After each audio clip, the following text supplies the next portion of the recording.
Assalamualaikum warahmatullahi wabarakatuh.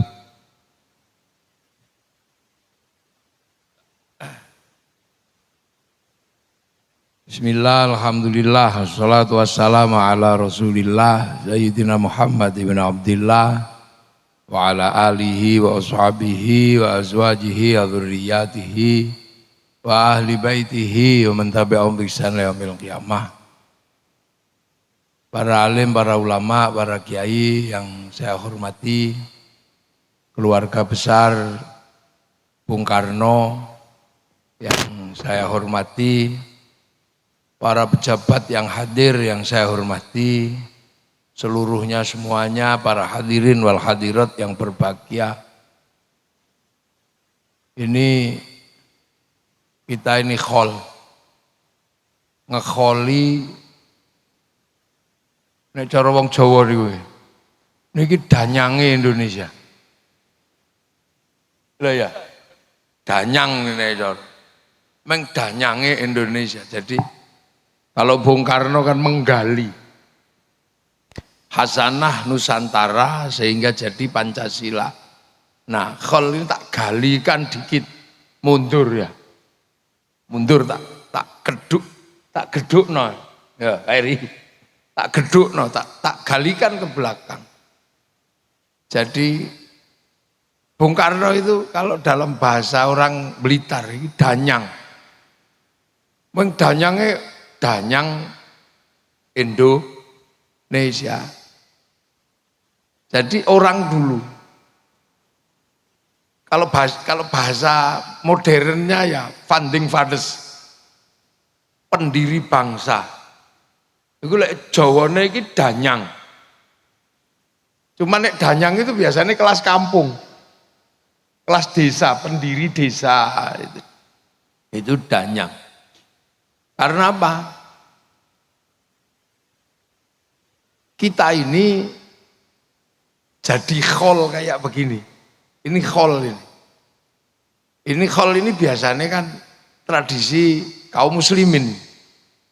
Ini khol itu tradisi kaum muslimin. Tapi akar bangsanya ada. Makanya khol itu rame terus di mana-mana. Karena akar kebangsaan kita punya tradisi hormat leluhur. Jadi kita ini punya tradisi hormat leluhur. Cuman kalau menyebut leluhurnya itu danghyang. Kita itu menyebut leluhur itu danghyang. Makanya kalau diambil belakangnya tok, itu namanya eyang. Nah kalau lurus danyang. Abdurrahman kalau belakangnya tok Rohman. Kalau lurus Durakeman. Abdur Rasyid kalau belakangnya tok Rosid. Kalau lurus Durasid. Loh, makanya danyang. Nah danyang itu orang tua dulu. Jadi dia bukan hantu. Orang tua yang punya pengaruh karena mendirikan sebuah kampung. Nah, poro danyang ini kalau orang Eropa menyebutnya grandma, grandpa. Kalau orang Cina oma, opa. Kalau orang Arab syaikhun suyuh. Kalau orang Indonesia terutama di Jawa dulu nenek moyangnya Bung Karno menyebutnya danghyang. Makanya orang Jawa di sini menyebut danyang. Nah, danyang ini bukan hantu, mohon maaf. Ini gara-gara males belajar itu. Dikit-dikit hantu. Terus setelah itu beranak pinak ini danghyang ini. Beranak pinak itu ditanyain. Ada apa-apa cucunya itu nanya. Yang kalau mau nanam jagung kapan? Mau nanam padi kapan? Karena dulu nggak ada Google, jadi nggak ada googling, nggak bisa, makanya nanya lah. Ketika nanya dijawab. Setiap jawaban dari danghyang ini harus diestoke. Lah ngestoke dipegang betul. Itu namanya dipundi. Kalau orang kita dulu yang diestokno betul dipundi. Makanya poro danghyang karena dawuhnya itu dipundi, maka orang menyebutnya pepunden. Terus rumahnya namanya punden. Jadi punden itu bukan rumah hantu, itu rumah nenek moyang kita. Nah, terus ketika lama-lama makanan mulai berkurang, pertumbuhan penduduk dan ketersediaan makanan nggak imbang, maka melakukan migrasi. Ada migrasi kelas internasional, ada kelas lokal, transmigrasi, migrasi. Nah itu setahun sekali mereka rindu pulang, nengok dangyange itu, nengok danyange itu. Setahun sekali pulang. Nah makanya kita punya budaya mudik. Kita ini budaya mudik tahunan untuk nengok dangyang. Nah bawa oleh-oleh. Sing hidup dikasihkan, yang mati disembayangi. Nah nyembayangi atau mendoakan leluhur, upacaranya dikenal dengan nama upacara serodo. Maka ketika upacara serodo itu dilakoni, dijalankan, maka ada istilah nyadran. Nah ini sadranan sebenarnya. Kalau nyadran, katok kalau belum dipakai, kalau dipakai katokan. Sarung kalau belum dipakai sarungan. Nah serodo kalau belum dijalankan ya serodo, kalau dijalankan jadi nyadran. Terus dibilangi, eyangmu itu nggak mati, cuman pindah dari alam kecil ke alam besar, mikrokosmos ke makrokosmos, gitu dalam bahasa. Nah makanya karena sudah pergi tapi masih hidup, pindah alam, didoakan merui kaki danyang nini danyang. Ini landasan, makanya mendoakan leluhur itu mau pindah agama apa setelah agama datang, tradisi ini nggak pernah hilang, karena itu lahir asli dari bumi Nusantara. Jadi bangsa kita sudah beradab, tidak pernah menyia-nyiakan para pendahulu. Loh makanya kita ini punya, sama kayak orang solawatan gitu, dangdutan, nyanyi, karena bangsa kita ini juga punya tradisi nyanyi. Makanya kalau ada konser, ada apa gitu, pengajian, ada konsernya ya, karena kita punya tradisi nyanyi dari dulu nenek moyang kita. Sampai hari ini kan kita punya tradisi nyanyi. Di Jawa misalnya ono semut nyanyi, semut ireng anak-anak kebobong kang nyanyi, weru mentok nyanyi deh, tok mentok tak kandhani, weru pipo nyanyi tak tutuk nganggo pipo ledang. Loh sampai bojone minggat itu nyanyi kok, dang Bali Yosri nyanyi. Loh bahkan silet itu dinyanyikan kalau orang Jawa, demok silet ku dikenal. Loh artinya, makanya kita juga punya alat musik. Makanya kalau sesuatu dinyanyikan kita itu seneng. Makanya musik rap itu gak laku karena gak ada lagunya. Pagi hari saya makan, sore hari ke hall, tengah malam tidur, pagi hari hormat bendera. Ya gak laku, kok gak ada lagunya. Makanya kita juga punya alat musik. Makanya sekarang kalau ada dangdutan, ada konser ya ramai. Wong kita juga punya alat musik. Bahkan orang Eropa alat musiknya mudah bikinnya, wong gitar, kayu tali, kayu tinggal motong, tali kasih. Orang Arab musiknya mudah, terbang kayu kulit, kulit tinggal motong, kayu tinggal ngeruwai. Tapi kita punya alat musik gamelan loh ya, bangsa ini terbuat dari logam. Artinya hanya bangsa yang menguasai ilmu pertambangan yang maju dan penguasaan metalurgi yang mapan mampu membuat alat musik dari logam. Duh, kita ini punya. Loh makanya tradisi ini kita punya. Ini belum yang lain. Ini tak buka semua sampai subuh nggak rampung. Mungkin nanti kita buka di hall berikutnya. Tuh. Kan ini terus ini mesti kita tahu kita punya akar.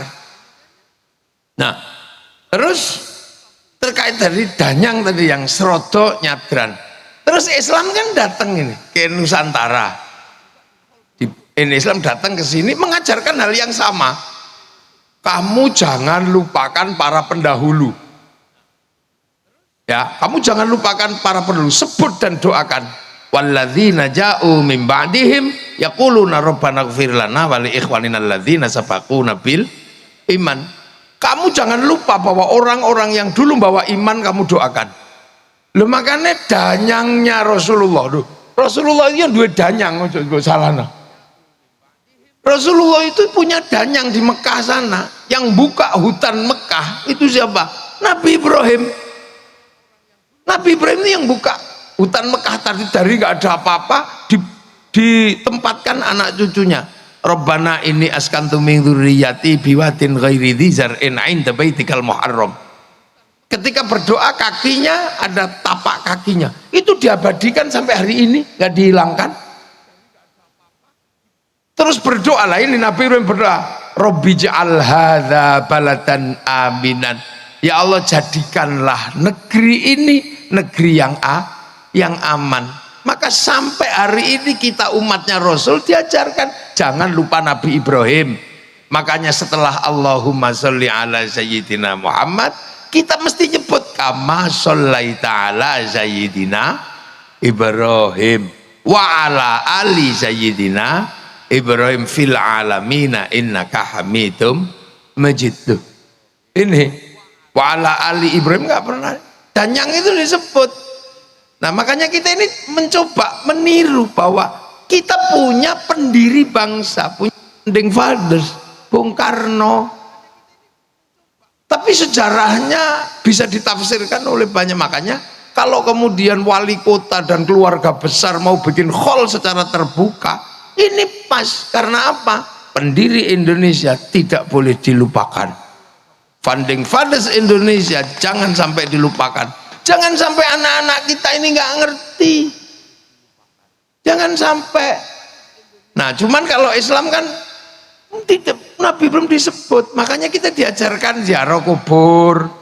Terus di kuburan kita disuruh mendoakan kan gitu. Makanya ada tahlil, ada yasin, dan diyakinkan orang mati itu nggak mati, masih hidup. La taqulu liman yuqtalu fi sabilillahi amwat bal ahyaun, masih hidup. Orang-orang meninggal itu masih hidup. Makanya harus kita peringati orang-orang meninggal ini di kuburannya, karena kalau enggak nanti makamnya ganti, namanya berubah, kita ini bisa repot. Harus dijelasin. Terus diajarkan karena masih hidup, diajarkan apa? Ila hadrati ila ruhi. Terus Islam mengajarkan orang mati bawakan makanan yang banyak. Makanya Pak Iben menyiapkan makanan banyak, 5.000 tumpeng. Tapi jangan dibawa ke kuburan Bung Karno, kita makan sendiri biar jadi sodakoh.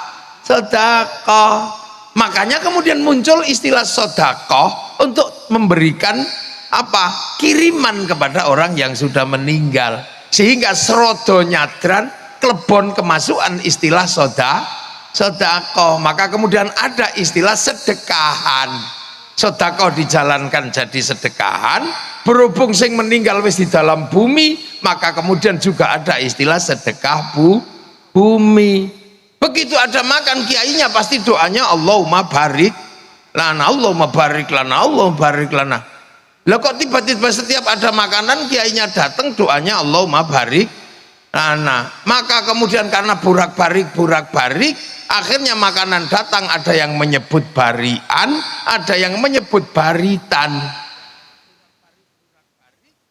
Ini menyebut barian, ada yang menyebut baritan. Nah, makanya kita alhamdulillah kita juga diajarkan jangan melupakan sejarah masa lalu. Intinya khol itu apa? Jas merah, kata Bung Karno. Jangan sekali-sekali sampean melupakan sejarah. Tapi intinya orang yang sudah meninggal kita doakan, kita sedekahi. Tadi sudah didoakan, disedekahi. Baru setelah itu kita bicara manakib atau sejarah orang yang meninggal. Tadi sekilas disampaikan sejarahnya Bung Karno. Tapi Bung Karno ini kelasnya kelas nasional, bahkan kelas internasional. Bung Karno ini bukan kelas lokal, beliau kelas internasional. Makanya sampai coba jalan ke Maroko sana, itu ada jalan Soekarno. Di Kuba ada, di daerah perang, daerah Peshawar sana ada nama Bung Karno. Bahkan sampean kalau mengaku Indonesia gitu ziarah ke makam Imam Bukhari, Orang tahu, oh ya Indonesia, Soekarno jalan. Bahkan sampai di Mekah ada pohon Soekarno. Jadi Bung Karno ini kelasnya kelas internasional. Karena apa?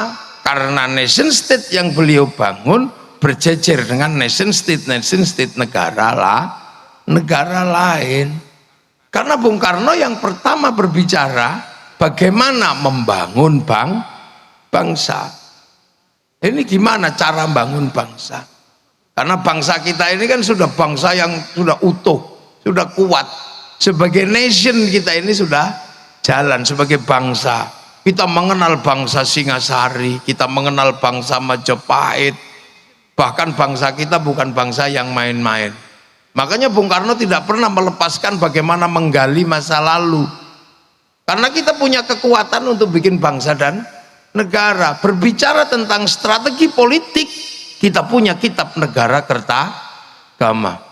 Kita punya pelajaran bagaimana membangun Majapahit yang beraneka suku, beraneka ragam. Kita bisa baca dari situ. Jadi kita mungkin sebelum kita baca bagaimana masa lalu Cina, masa lalu Afrika, kita sudah punya masa lalu. Kita punya negara. Tahun 300 kita punya negara namanya Kutai Kartanegara.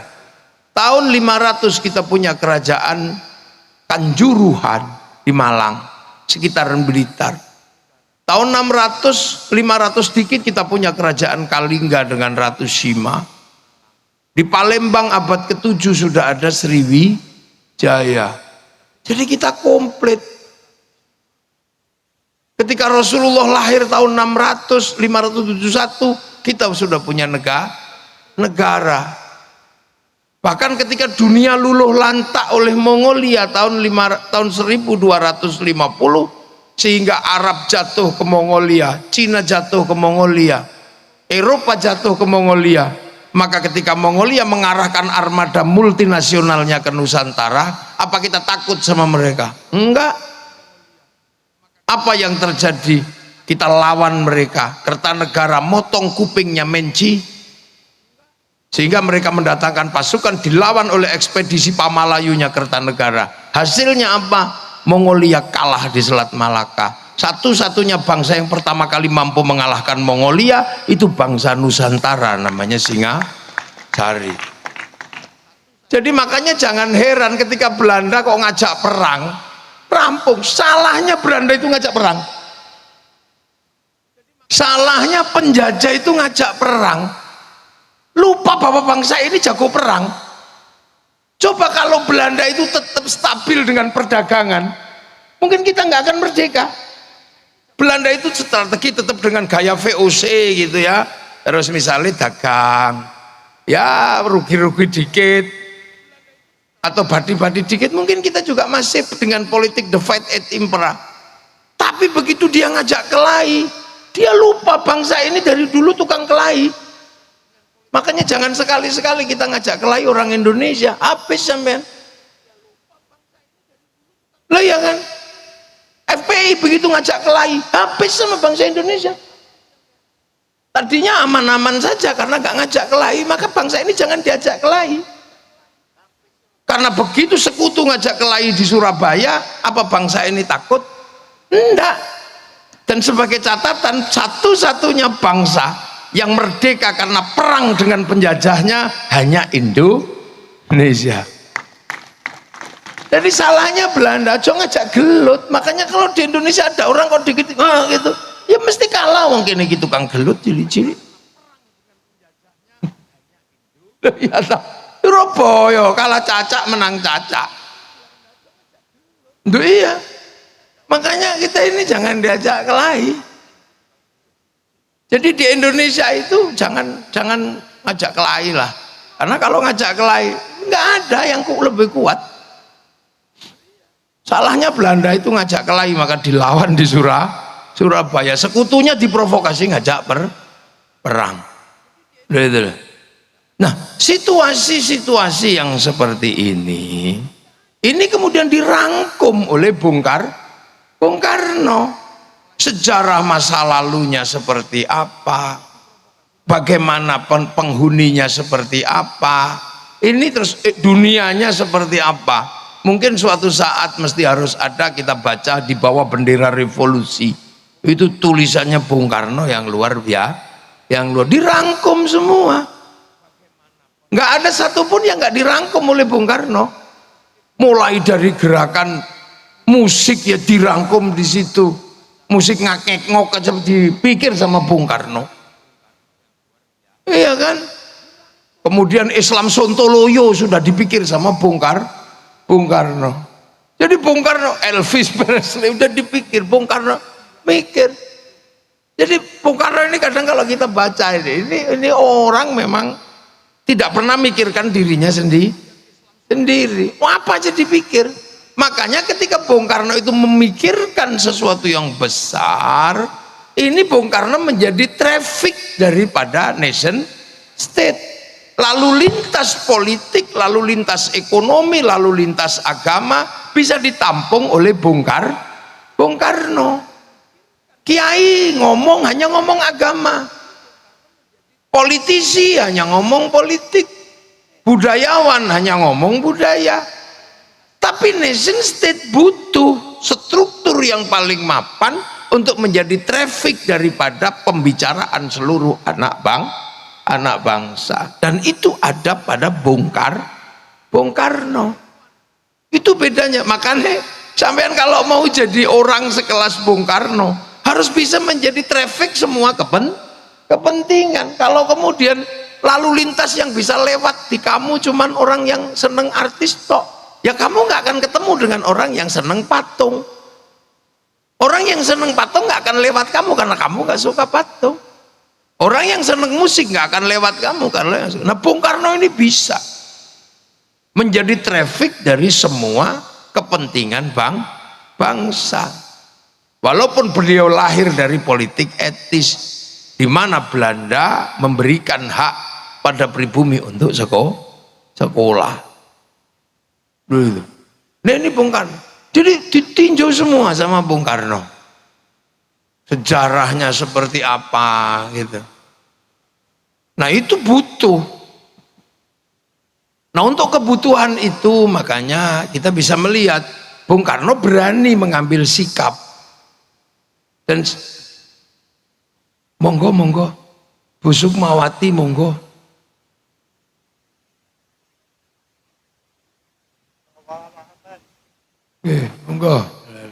Monggo Bu Sukma monggo. Nggih, monggo lah jenengan we aku bal-bal niki. Kula pun disiki dine gak teko. Monggo mriki. Nggih. Nggih, monggo. Monggo lenggah. Oh niki. Jadi kira-kira Bung Karno itu wajahnya yang gak jauh-jauh lah dari Bu Sukma, dari putrine. Terketake nekate ya padha. Jadi sekali lagi bangsa ini itu arusnya banyak. Jadi karena kita ini puluhan suku, puluhan bangsa, puluhan agama, kepercayaan, dan ini semua membawa arusnya masing-masing. Semua punya ceritanya masing-masing. Semua punya ceritanya. Nah, yang mampu merangkum itu, nah itulah Bung Karno. Itu kekuatan Bung Karno sebenarnya adalah menjadi trafficnya semua orang yang pengen bangun bangsa Indonesia dari ketertindasan imperialisme dan kolonialisme di waktu itu. Itu kekuatan Bung Karno. Jadi Bung Karno bisa ngomong apa saja. Itu nggak mudah orang punya kemampuan untuk bisa ngomong apa saja. Dia bisa. Dan itu kita bisa baca di bawah bendera revolusi. Sampean juga sama. Orang punya potensi kalau orang bisa menjadi lalu lintasnya orang banyak. Makanya para pemimpin ini bisa jadi wali kota. Itu ya trafficnya orang banyak, partainya banyak, alirannya banyak. Loh, makanya kiai juga sama. Kiai kalau bisa menjadi traffic orang banyak, ya dia akan hadir menjadi eksistensi yang cukup bisa mewakili kepentingan orang banyak. Di zaman itu Bung Karno bisa. Nah itulah makanya ada istilah beliau ini pendiri. Makanya orang nggak komplain ketika Bung Karno yang akan baca proklamasi, orang nggak mungkin karena merasa semua terwakili. Semua merasa diwakili oleh Bung Karno. Yang kelompok agama diwakili, kelompok modernis diwakili, kelompok ini diwakili. Sehingga bisa merangkum itu semua. Nah, rangkuman itu kemudian kita bisa lihat yang paling kita pahami rangkuman dari apa yang terjadi traffic itulah yang kemudian kita kenal dengan Pancasila. Itu rangkuman Bung Karno. Bahwa di Indonesia orang tidak mungkin menjauhkan diri dari Tuhan. Apapun Tuhannya, apapun kepercayaannya, orang Indonesia nggak mungkin tidak bertuhan. Dan sejarah bangsa ini tidak pernah melepaskan dan meletakkan Tuhan menjadi kelas 2, Tuhan menjadi kelas 1. Semenjak zaman lahir agama kepercayaan, yang namanya kapitayan itu Tuhan sudah tertinggi. Tan keno kinoyo ngopo. Kedatangan Hindu, Tuhan juga tetap tertinggi. Makanya kasta yang ngomongin Tuhan itu kasta tinggi. Namanya Brahmana. Dia bukan kasta kelas 2, dia kasta kelas 1. Tuhan tetap yang tertinggi. Loh, makanya ketika merangkum ini semua, jangan pernah sekali-sekali orang Indonesia melupakan landasan Tuhan. Makanya nomor 1 itu ketuhanan.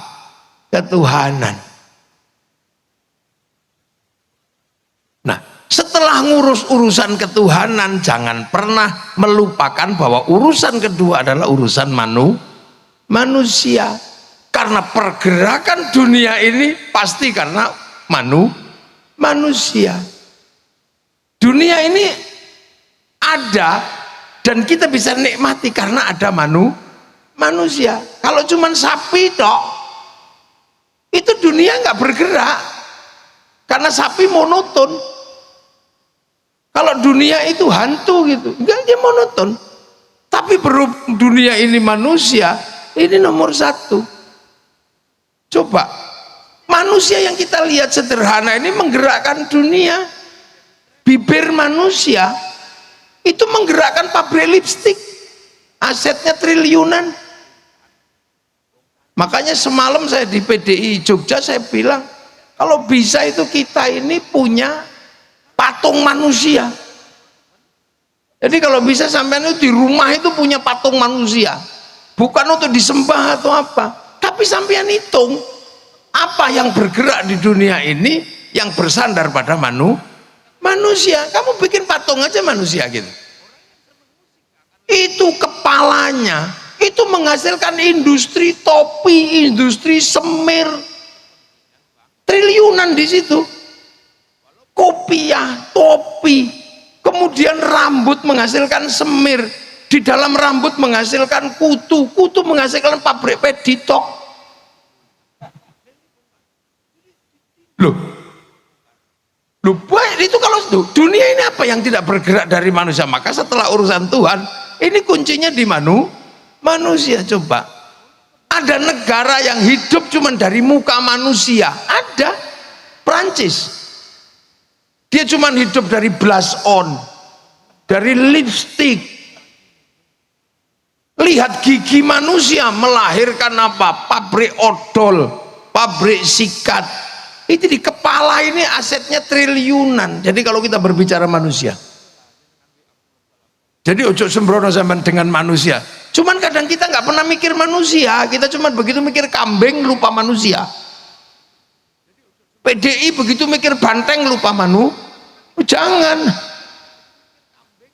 Banteng lali menungso. Manusia, iya. Mata ini melahirkan industri kocok. moto triliunan asetnya, sampai apa itu yang namanya hidup ini mah itu orang bisa hidup, ibu-ibu ini bisa hidup itu karena apa? Alis ini Bu, ya Allah, triliunan. Jari ini menghasilkan industri kuku, ini potong kuku, manikur, pedikur. Loh, ini bergerak. Makanya setelah Tuhan menciptakan dunia ini, kamu lihat manusia dulu, manusia jangan sembrono. Mau nindas, mau ditindas, mau perang, mau apa, kuncinya ada di manusia. Nggak ada perang sapi, nggak ada. Sapi bisa bertarung karena dinaiki manusia. Kuda berkelahi karena dinaiki manusia. Coba, ada negara-negara manusia yang bisa hidup. Lihat manusia ambekan, bikin industri oksigen. Yang kemarin ketika COVID, betapa mahalnya oksigen, yang orang Blitar nggak pernah kepikiran. Baru kepikiran oksigen itu cuman kalau ada entutnya baru kepikiran cari oksigen. Bayangin, dunia ini bergerak ini di manusia. Turun ke bawah dikit, itu ada di pantat, menghasilkan industri kursi. Begitu berbicara yang keluar dari pantat, ada industri pempes, triliunan itu asetnya. Loh, jangan dikira itu sederhana. Begitu nya nggak keluar, ada industri dulkola. Begitu keluarnya terlalu lancar, melahirkan industri pabrik obat mencret, diapet, terus stop loh.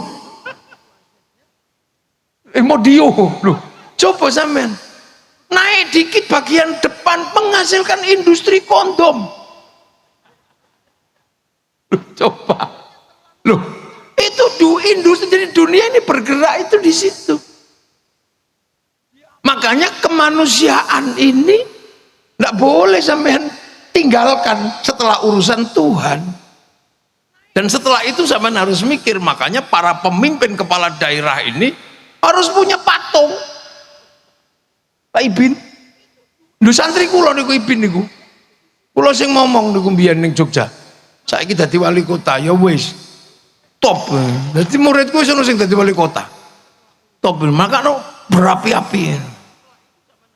Berdemonstran nih. Jadi coba, apa yang tidak ada dari manusia? Coba, ada syuting. Itu syuting, itu kenapa? Karena manusia pengen gambarnya ada. Ada rokok karena manusia ngantuk. Coba, nggak ada satupun di dunia ini yang nggak berhubungan dengan manusia. Makanya manusia harus mendapatkan prioritas kedua setelah ketuhanan. Tapi ingat satu prinsip, manusia nggak bisa mandiri, manusia nggak bisa independen. Dia butuh dengan yang lain, butuh lingkungan, butuh manusia yang lain. Manusia nggak bisa hidup sendiri, sudah. Makanya konsep kehidupan begitu, manusia nggak bisa berdiri sendiri, dia butuh orang lain. Pengen cantik butuh orang Prancis. Kita minum di sini butuh Danon. Kita butuh malah macam-macam. Manusia nggak bisa hidup sendiri. Makanya ketika manusia nggak bisa hidup sendiri, sama Tuhan, kamu manusia hidupmu karena makan. Maka ketika kamu makan, jangan melupakan yang lain, bahwa di dalam makananmu ada intervensi, ada keterlibatan orang lain. Makanya manusia yang paling nyata hidupnya karena makan, maka makan mengingatkan kita bahwa makan tidak independen. Maka doanya Allahumma barik lana. Kenapa bukan barikli? Kenapa berkahilah kami dalam makanan? Karena makan kita melibatkan orang yang kadang kita nggak tahu tempatnya di mana, sukunya apa, agamanya apa. Kita makan nasi. Begitu kita makan nasi, pasti di situ melibatkan sawah karena sapi ditanam padi itu. Begitu sawah melibatkan negara, melibatkan menteri ATR, melibatkan BPN, karena kalau enggak sawah pasti perang. Setelah padi itu ditanam, kita melibatkan pabrik pupuk. Entah di mana pabriknya kita nggak tahu. Kita nggak tahu pabriknya di mana. Siapa yang bikin insinyurnya?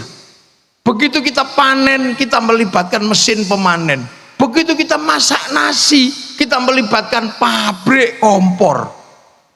Kita melibatkan pabrik LPG. Kita melibatkan pabrik apa? Rice cooker. Itu dunianya di mana kita nggak tahu. Jadi makan itu transnasional. Dan sembrono. Begitu nasi itu ada di piring, kita melibatkan pabrik piring. Begitu kita makan ada bumbunya. Yang nanem bumbu di mana kita nggak tahu. Yang nanem bawang di mana, yang nanem merica di mana. Begitu kita makan enak, bumbunya karena dikasih garam. Yang bikin garam kampungnya Pak Said Abdullah ini, Madura. Dan kita kadang curiga sama orang Madura ketika bikin garam. Kita curiga, jangan-jangan ditambah garamnya itu kencing dia. Makanya orang Jawa curiga karena takut dikencingi, maka produknya dikasih nama uyah.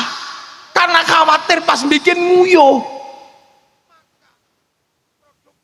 Oh jangan-jangan pas bikin uyah nguyuh, makanya dibikin uyah sama uyuh. Kira-kira, tapi kalau enggak ya syukur.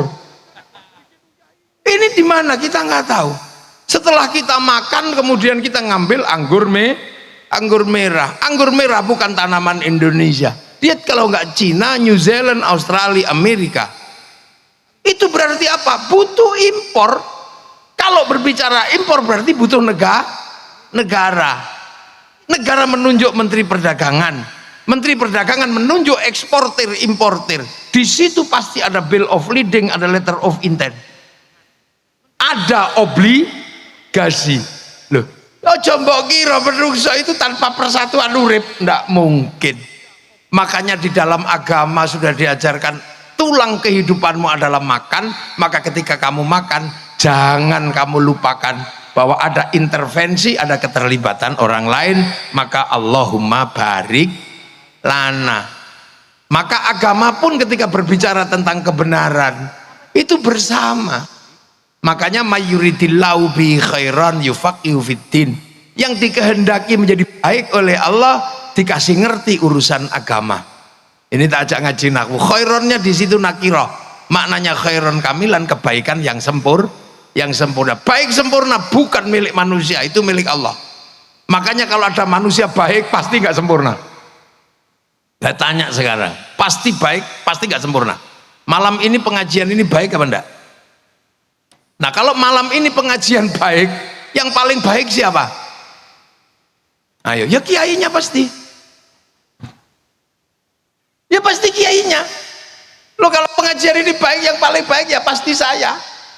Yang dikasih duduk meja cuman saya.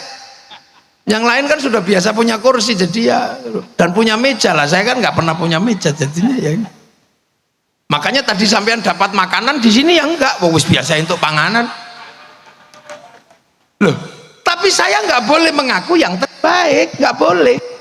Karena saya baik terlihat di sini, diundang sama wali kota. Kalau saya nggak diundang wali kota, nggak kelihatan saya ada di sini. Nah kalau gitu baik saya apa baik wali kota? Ya nggak bisa, saya nggak datang wali kotanya jelek. Loh itu baru 2 orang sudah ribut, saya sama wali kota. Apalagi kalau sampean ikut-ikutan, yang baik ya saya, kiai, kami. Lah kenapa mau datang? Karena kalau nggak ada orang duduk di situ, ini bukan pengajian, bukan khol, ini cek sound.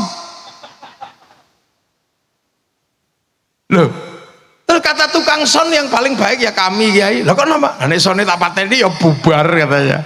Kata Pak Wali Kota, ya coba pateni rata bayar. Ya kan?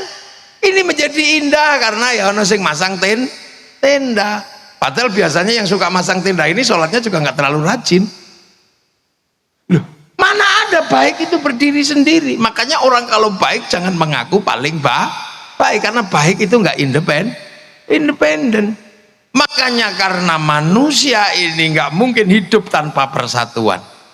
Nah sekarang persoalannya adalah Bagaimana orang bisa menghargai orang lain?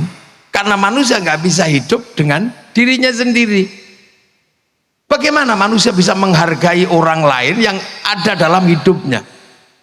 Kiai sholat, ada dalam hidupnya peranan orang Cina. Karena kiai kalau sholat harus tutup aurat. Begitu tutup aurat, ini kain, ini bikinan pabrik kain. Yang punya pabrik kain itu Cina. Jadi dalam sholat itu Cina juga hadir. Makanya kiai nggak boleh ngamuan sama Cina, karena kalau Cinanya pergi, kitanya udah. Loh, dalam kehidupan kita nggak bisa kita ya. Kita sholat wudhu, kaum muslimin wudhu pakai air. Yang nyiapin keran sama pipa siapa? Mas Pion. Maka kita nggak boleh anti industri. Begitu kita bikin masjid, ada pabrik semen di situ. Itu siapa yang bikin? Ya orang-orang Krakatau Steel sana. Kita pergi haji, itu pasti bayar ke bank. Maka kiai nggak boleh mengharamkan bank, karena begitu bank haram, kita nggak jadi pergi haji. Wong pilotnya nggak mau dikasih duit. Loh ini, loh yang kayak gini. Makanya sekarang ada konflik Yahudi gitu. Hancurkan Yahudi semua, ya sisain lah dikit, jangan habisin semua. Karena pesawat itu bikinan sana. Begitu sana nggak ada semua terus mati lah, kita renang. Loh itu makanya konsep hidup ini nggak boleh orang semena-mena dia. Nah, yang menopang itu semua apa coba? Perasaan setara antar suku, antar anak bangsa, antar agama. Itu konsepnya ada di mana? Ada di Indonesia. Konsep apa? Konsep hidup yang pernah ditawarkan oleh Rasulullah Muhammad Sallallahu Alaihi Wasallam. Konsep kullukum ra'in wa kullukum mas'ulun an ra'iyati. Kalian semua adalah para pemimpin yang harus hidup saling tanggung jawab antara yang mimpin dan yang dipimpin. Konsep bertanggung jawab dalam perbedaan suku, bangsa, agama, tapi hidup setara, itulah yang disebut ra'iyah. Ra'iyah itulah yang akhirnya dipakai oleh pendiri bangsa ini untuk menyatukan perbedaan menjadi rakyat. Makanya Bung Karno tidak memilih konsep, tidak menerima konsep people. Karena kalau people itu vox populi vox dei, suara mayoritas suara Tuhan. Begitu dia mayoritas, dia diktator mayoritas. Makanya ra'iyah tidak menerima konsep khilafah atau ikhwanul muslimin. Ra'iyah juga nggak bisa menerima konsep, Bung Karno nggak menerima konsep komunis, karena komunis itu adalah diktator mayoritas, sama diktator proletariat. Makanya konsep yang dipakai adalah ra'iyah, yang akhirnya antar suku yang berbeda bisa setara, antar agama yang berbeda bisa setara. Nah itu yang kita kenal dengan konsep rakyat. Akhirnya yang tadinya kawulo di Jawa bisa mandiri bilang kulo, yang tadinya hamba sahaya bisa tegak bilang saya, yang tadinya abdi di Sunda bisa bilang abdi mah, yang tadinya orang Banjar pukulun bisa bilang ulun. Itu karena apa? Karena konsep ra'iyah atau rakyat. Maka persatuan hanya bisa dijalankan kalau manusia menggunakan prinsip kerakyatan. Dan satu-satunya muslim terbesar dunia yang bisa mempraktekkan menggunakan konsep ra'iyah hanya muslim Indonesia. Terus mbok arani Bung Karno yu ora santri ngono kira-kira. Bisa menerapkan konsep itu. Saudi kembali menjadi kerajaan. Beberapa negara di Timur Tengah komunis. Kita menggunakan idiom yang asli. Makanya ra'iyah itu kalau ngumpul namanya musyarakah. Apa musyarakah? Yang tadi saling bersekutu, saling melengkapi. Cina melengkapi, Jepang melengkapi, orangnya nggak datang, Sonnya datang. Orang Korea nggak datang, Samsungnya datang. Ya datang semua ini loh. Nah itu musyarakah yang kita jadikan istilah lokal masyarakat. Makanya musyarakah ini indah dan itu di Indonesia terjadi. Nah, musyarakah ini kalau mau mengambil keputusan musyawarah wasawirhum fil amri, bermusyawarahlah dalam berbagai urusan kamu. Makanya konsep musyawarah ini kemudian terlembagakan, majelis permusyawaratan rakyat, dewan perwakilan rakyat. Idiomnya masih idiom yang sama. Maka kemudian majelis dan dewan ini membentuk lembaga mewakili musyawarah, membentuk panitia lah. Panitia ini kita bisa lihat sudah tidak lagi berbicara kamu sukunya apa, pengen kepala desa daftar, pengen jadi bupati daftar, pengen jadi DPR daftar, semuanya punya hak yang sama, nggak pernah dibedakan kamu turunan siapa, kamu siapa. Setelah daftar, karena ini demokrasi prosedural, cari teman sebanyak-banyaknya.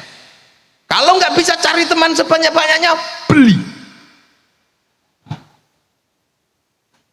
Nek duwe ya piye meneh. Itu konsep musyawarah. Makanya yang nata dulu, yang digali oleh Bung Karno ini kerjaan siapa? Kerjaan para wali. Nah, kenapa di Indonesia Anda mengenal wali? Karena dulu Indonesia itu Hindu, kasta tertinggi Brahmana. Makanya yang bisa imbang berbicara dengan Brahmana para wali. Saudagar nggak bisa ngomong agama di Nusantara karena saudagar itu kastanya Sudra. Ya, wali. Makanya akhirnya penataan ini oleh Bung Karno dilembagakan menjadi wilayah. Al-wali al-wilayah. Jadinya apa? Konsep ra'iyah musyarakah musyawarah menjadi wilayah yang disebut NKRI, Negara Kesatuan Republik Indonesia. Hasilnya apa? Arab satu bangsa pecah puluhan negara, Cina satu bangsa pecah puluhan negara, Afrika satu bangsa pecah puluhan negara. Kita puluhan suku bangsa agama mampu bersatu dalam satu negara kesatuan Republik Indonesia. Lah itu. Makanya ini kerakyatan menjadi landasan. Terus yang mimpin siapa? Harus orang yang jernih, hatinya penuh nilai ketuhanan. Hati yang penuh ketuhanan nilainya disebut hati yang penuh hikmah.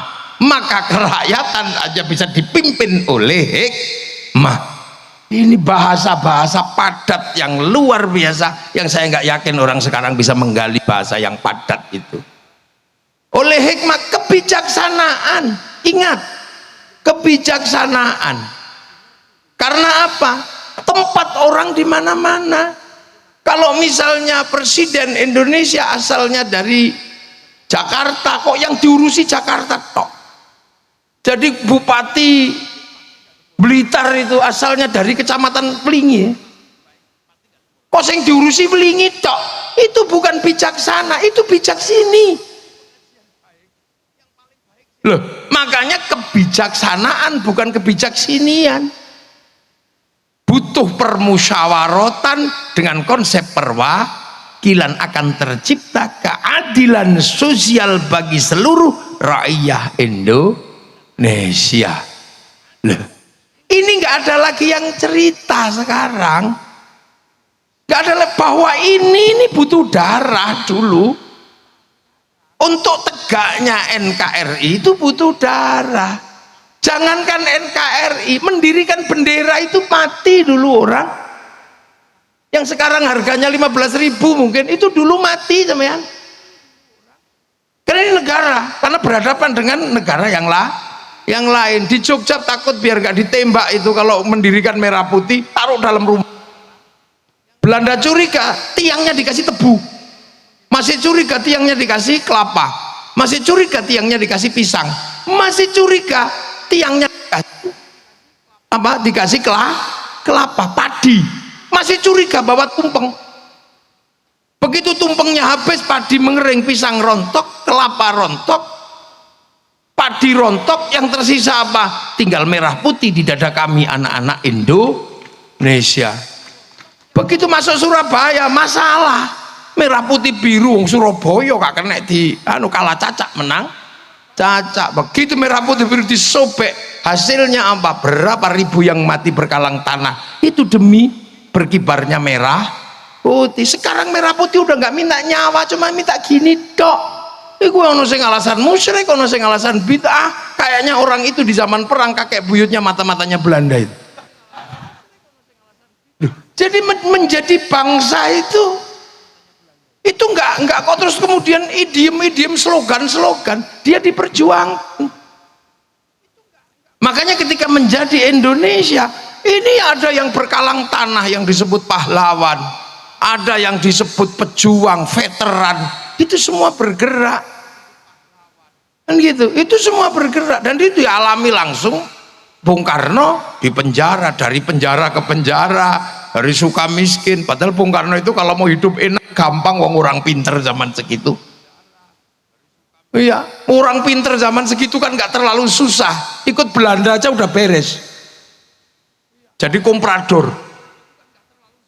Tapi beliau memilih jalan perjuangan yang pasti terjal, ditopang oleh beberapa kekuatan. Ayo traffic yang berbeda-beda memerdekakan bangsa pakai Pancasila. Nah ini nggak ada yang cerita sekarang.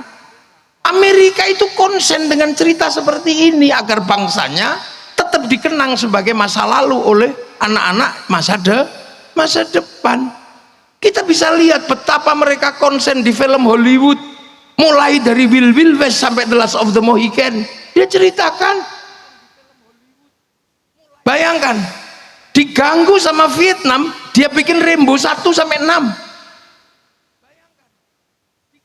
Bangsanya diganggu secara spiritual oleh Cina, dia bikin American Shaolin, American Kung Fu. Diganggu sama Jepang, dia bikin American Samurai, American Ninja. Bahkan samurai terakhir dari Amerika namanya Tom Cruise dalam film The Last Samurai. Loh, mereka jelaskan gagal dengan apa? Saddam Hussein Hot Shot 1 2. Gagal dengan terorisme bikin 12 Strong. Ini tercatat, mereka ceritakan semua. Cina, mana dia berhenti menceritakan ular putih sampai ular hijau, dari Wung Fei Hung sampai Sun Gokong dia ceritakan, karena tahu bahwa bangsa ini nggak boleh melupakan sejarahnya.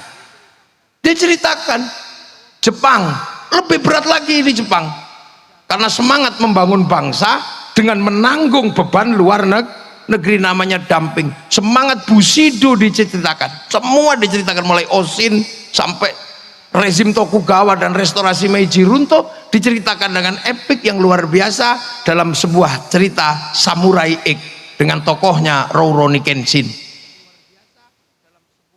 Loh, ini dibangun. Malaysia, pernah nggak sampean bayangkan bahwa Malaysia sedang mencoba menceritakan bangsanya? Dia kembalikan bangsa Malaysia, orang Melayu kepada Si Upin dan Si Ipin. Si Ipin dan Si Upin nggak boleh lupa, fundamen bangsa Malaysia ada keterlibatan orang India. Maka kenalkan Si Upin dan Si Ipin dengan anak kecil namanya Jarjit. Dia nggak boleh ribut dengan anak-anak Cina, kenalkan Mei Mei. Dia nggak boleh ribut dengan anak Indonesia, kenalkan Susanti. Loh, ini bangsa lain kerja. Malaysia Korea menceritakan apa? Dia ceritakan dari meja makan dengan derai air mata namanya drakor. Hasilnya apa? Dominasi finansial, kemandirian bangsa mereka dimulai dari membangun apa? Glorifikasi bangsanya masing-masing. Amerika mengeluarkan sejarahnya, produk Amerika masuk ke Indonesia laku semua, mulai dari celana jeans sampai McD sampai segalanya laku karena glorifikasi mereka berhasil. Glorifikasi orang Jepang membuat produk-produk Jepang laku di seluruh dunia. Glorifikasinya orang Korea membuat makanan Korea laku, pakaian Korea laku. Dan terakhir, tragis sekali, saya ini generasi 90-an, generasi rock. Iya, generasi rock, generasi saya itu. Musik rock yang dulu melegenda bahkan mampu menjebol perang dingin antara Amerika sama Rusia, itu namanya Metallica. Dia konser di Moskow di Lapangan Merah, pengunjungnya 6 juta. Semua menganalisa nggak mungkin bisa dikalahkan, bahkan Woodstock juga nggak akan bisa mengalahkan, karena konser itu menjebol perang dingin. Itu sejarah yang nggak mungkin bisa dilupakan dalam situasi luring. Begitu ada COVID, diajar sama BTS.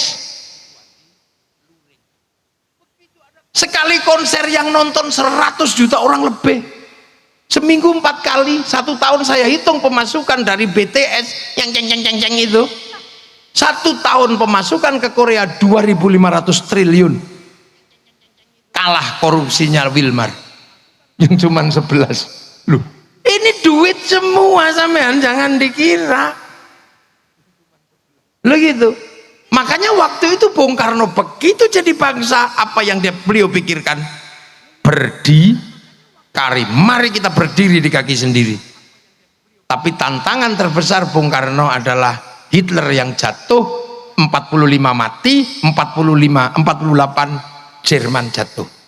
Apa yang terjadi? Pisah antara Soviet sama Amerika. Bung Karno dipaksa, you mau ikut Soviet apa ikut Amerika? Enggak, non blok. Maka kemudian bikin Asia, Afrika, macam-macam. Dan enak ketika bikin non blok, karena apa? Intelektualnya nasionalis. Balai Pustaka sebagai pusat pengetahuan ditanya, kita mau berkiblat kemana kalau kita non blok? Apakah kita akan menduplikasi Eropa? Enggak. Ada novel berjudul Salah Asuhan. Apakah kita akan menduplikasi model Arab? Enggak. Di bawah lindungan Ka'bah. Apakah kita akan menduplikasi Belanda? Oh jangan. Tenggelamnya kapal Van der Wijk. Apakah kita akan bangun murni Indonesia? Siti Nurbaya. Jawaban. Tapi Bung Karno bertahan di situ juga nggak mudah. Karena apa? Gelombang industri dunia bergerak menyasar seluruh masyarakat dunia. Akhirnya kemudian hanya bertahan dari 45 mendekati 65. Kemudian bangsa ini ada yang nyelip, membawa apa? Membawa sesuatu dari luar yang akhirnya kita harus apa? Membuka diri karena perubahan yang ada di luar. Masuklah kapitalisme model baru namanya developmentalism. Nah akhirnya ya sudah, Bung Karno terjatuh. Nah dengan berbagai epiknya, ada dinamika PKI, ada dinamika apa, ini sebenarnya adalah perubahan yang harus ditanggung oleh Bung Karno yang mau bertahan dengan berdikari, karena tetap mempertahankan konsep marhen, punya sawah sendiri, dikelola sendiri, itu masih bisa. Tapi semakin lama orang hidup seperti itu nggak bisa, karena di sawah yang tadinya cuma butuh pawon dapur, butuh kayu, sekarang butuh kompor gas, itu industri. Sudah nggak bisa begitu. Kemudian beli kompor gas pakai WA, Bu kirim kompor gas. Begitu WA, yang terlibat adalah Mark Zuckerberg. Loh, ya kan? Mark Zuckerberg pakai cloud di sana. Begitu kita bilang, ya sudah, pakai transportasi, semua sudah nggak bisa. Ini dunia baru, dunia digital. Makanya kita harus mempersiapkan diri menghadapi dunia digital. Ini harus kita hadapi. Ketahanan digital.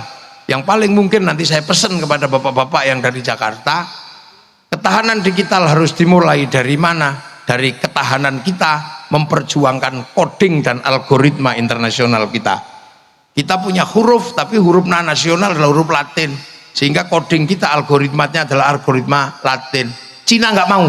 Cina menggunakan algoritma sendiri, huruf sendiri, masuk dalam domain internasional, sehingga dia bisa lawan Amazon pakai Alibaba, dia bisa lawan WhatsApp pakai WeChat, dia bisa lawan Facebook pakai QQ Runner. Kita nggak bisa punya ketahanan digital nanti. Itu Pak Ganjar, para petinggi-petinggi negara. Saya cuman usul aja, wong saya cuman bisanya gawe raja. Algoritmanya itu algoritma abjadun hawazun. Lah ya, ini negara. Nah, Bung Karno menghadapi problem di situ. Ya sudahlah, akhirnya bangsa ini terus bergerak, dan sampai hari ini bangsa ini melewati fase yang sangat panjang. Dan nanti entah sampai kapan, karena orang juga harus berpikir ini Cina apa Amerika. Loh, Ini harus terjelaskan karena apa? Bangsa ini mempersiapkan bagaimana bisa produksi. Makanya kalau kiai sih sederhana, yang lain itu biar diurusi sama politisi-politisi dan orang pinter-pinter. Kiai mempertahankan keutuhan bangsa dan negara. Itu tugas kiai. Kita jaga. Makanya cara kiai menjaga NKRI itu sederhana. Yang penting rukun. Makanya kiai itu kalau apa-apa agama selalu menjadi landasan kerukunan. Kiai doa, ya biar rukun, doanya bareng kiainya yang doa, santrinya amin, amin, amin, amin, amin gitu. Yang lain sudah nggak mau doa bareng-bareng, doa sendiri-sendiri gitu. Santri kiai enggak, karena santri kiai bagian dari perjuangan NKRI. Maka kalau doa tetap bareng-bareng. Begitu yang doa kok tambah banyak, diajak ke alun-alun Blitar, namanya istighosah. Akhirnya ro'iyah ngumpul, rakyat semuanya ngumpul. Yang ngaji datang untuk ngaji, yang jual bakso datang untuk jual bakso. Kerukunan terjaga, roda ekonomi berputar. Itulah yang bisa kita lakukan. Belum makanya kiai itu sholawat. Ya nggak sendirian. Kalau sholawat bareng-bareng nggak bisa, Bu Sukma. Saya lagunya Rhoma Irama. Lawat bareng-bareng, bendera laku, apa aja laku, sampai kemudian semuanya laku, roda ekonomi berputar, kerukunan terjaga. Peringatan Maulid Nabi, kita kumpul di mana, kita keluarin uang, iuran, setiap bulan santri iuran, bikin kegiatan bersama yang sifatnya apa? Edukasi publik. Kerukunan terjaga, roda ekonomi berputar. Makanya santri-santri ini nggak punya uang. Pondok-pondok jelek-jelek, bikin WC aja angel. Makanya karena apa? Duitnya habis untuk merawat NKRI. Maka tugas partai-partai politik membantu. Tugas bupati bantu. Karena enak dong, kiai mogok, polisi juga susah. Kalau kiai tiba-tiba mogok, nggak lagi merawat kebangsaan, sampai tadi bupati angel. Lu coba COVID itu kan ada kiai, wow judek sampean, melarang orang Jumatan. Untung ada kiai, tinggal ngomong aja, kiai Jumatan libur, Yong libur besok ya, alhamdulillah. Coba yang larang polisi, ya dilawan. Terus tiba-tiba kiai disuruh ngomong COVID, kiai ngomong COVID. Lah kiainya kan nggak ngerti COVID itu apa. Ya akhirnya kiai ya sesuai fakta gitu aja. Saudara-saudara, hari ini zaman digital, dosa manusia terbanyak ada pada dunia digital. Membuka pakai jempol bisa ngomong apa saja. Maka dosa ada pada jempol dan mulut. Maka Allah menurunkan corona, tangan harus pakai hand sanitizer, mulut harus pakai masker. Betul? Betul. Padahal kiai ini ngarang. Ini ruang, makanya terorisme begitu ngomong kiai ngomong teroris, semua kiai ngomong teroris. Ketika bangsa ini terancam, mana ada kiai menghentikan diri? Karena apa? Kiai ini penerus para wali, punya tugas untuk menjaga wilayah dan wilayah itu NKRI. Dan itu Bung Karno mampu merawat itu semua. Tinggal nanti ke depan bangsa ini mau seperti apa, tantangannya kayak apa, biar dipikir sama calon presiden Indonesia. Loh kan gitu ya, Pak Ganjar kan calon presiden Indonesia. Kalau kemarin kalah sama Pak Prabowo, mungkin tahun depan bisa menang lagi. Ya kan nggak ada yang tahu. Kayak Pak Jokowi, Pak Prabowo kalah, maju lagi, kalah lagi, maju lagi, menang. Wong panjenengan masih muda aja kok. Kalau 3 kali kalah ya 4 kali. Sak menangi.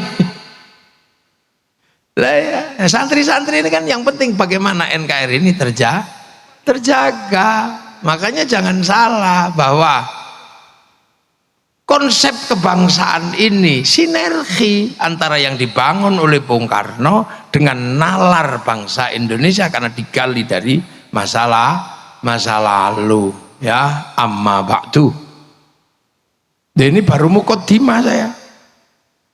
Loh, kiai itu kalau ngaji kan pakai amma ba'du. Kalau sudah amma ba'du berarti pembukaan selesai. Saya belum mulai ngaji nih. Tapi kalau bisa tahun depan Pak Iben ada sapi yang dipotong, beli sapi lah, wong Bung Karno kok tumpeng tok gak ono sapi ini. Loh iya kan. Oh Pak Said yang mau beli sapi tahun depan. Iya, masak kaldu. Oke. Ya jadi gitu. Jadi kita ini kadang tidak lagi ada yang menceritakan kita punya masa lalu. Kita punya Bung Karno, nggak ada yang menceritakan. Hari ini anak-anak sudah nggak tahu di bawah bendera revolusi. Sementara orang Soviet, orang mana masih tahu das kapitalnya, Marx masih tahu. Orang Jerman, orang Prancis masih ngerti Levi Strauss, Montesquieu masih ngerti. Orang Yunani masih ngerti Platonis. Nah, kita tiba-tiba nggak ngerti apa-apa. Punya ayam jelek bagus dikit, ayam Bangkok. Punya rambut hitam di merah-merah. Akhirnya jadi LKMD Londo Komeng Dasi. Nah itu semangat Bung Karno, itu semangat untuk mempertahankan bagaimana bangsa ini bangkit, karena nanti produksi butuh konsumsi.